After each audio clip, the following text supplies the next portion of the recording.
နေ့မှာသူပြန်လာပါလိမ့်မယ်အားလုံးပဲမင်္ဂလာပါညီမကတော့အင်ဒရာပါအင်ဒရာကဒီနေ့မှာက special အနေနဲ့အင်ဒရာကိုမေးထားတဲ့မေးခွန်းလေး၃ခုကိုဖြေပေးသွားမှာဖြစ်ပါတယ်မေးခွန်းလေး၃ခုနဲ့ energy ကြိုက်တဲ့သူတွေကလည်းနားထောင်လို့ရပါတယ် energy ကြိုက်တယ်ဆိုလို့ရှိရင်လည်း comment လေးမှန်ပေးသွားလို့ရပါတယ်ပထမဆုံးမေးခွန်းတစ်ခုကဗုဒ္ဓသမီးကကျွန်တော်စီပြန်လာမှာလားတဲ့အိမ်မေခွန်းလေးကိုဖြေပေးပါမယ်ဗုဒ္ဓသမီးမှမဟုတ်ပါဘူးကိုချစ်တဲ့သူကိုစီကိုပြန်လာမှာလားဆိုတဲ့မေခွန်းလေးနဲ့ကြည့်ပေးသွားပါမယ်သူ့မှာကြောက်ရွံ့မှုက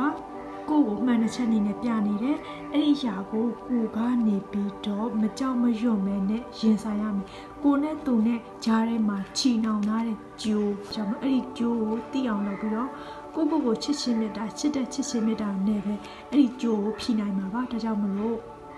ကိုပြန်ကြည့်ခြင်းအဖြစ်ကိုပြန်မြင်သွားပြီကို healing ပြန်လုပ်နိုင်သွားပြီကိုလုံခြုံမှုအပြည့်အဝပေးနိုင်ပြီဆိုတဲ့တနေ့မှာသူပြန်လာပါလိမ့်မယ်ဒီဗီဒီယိုလေးကနေတစ်ခုခုအဖြေရပါမယ်လို့ယုံကြည်ပါတယ်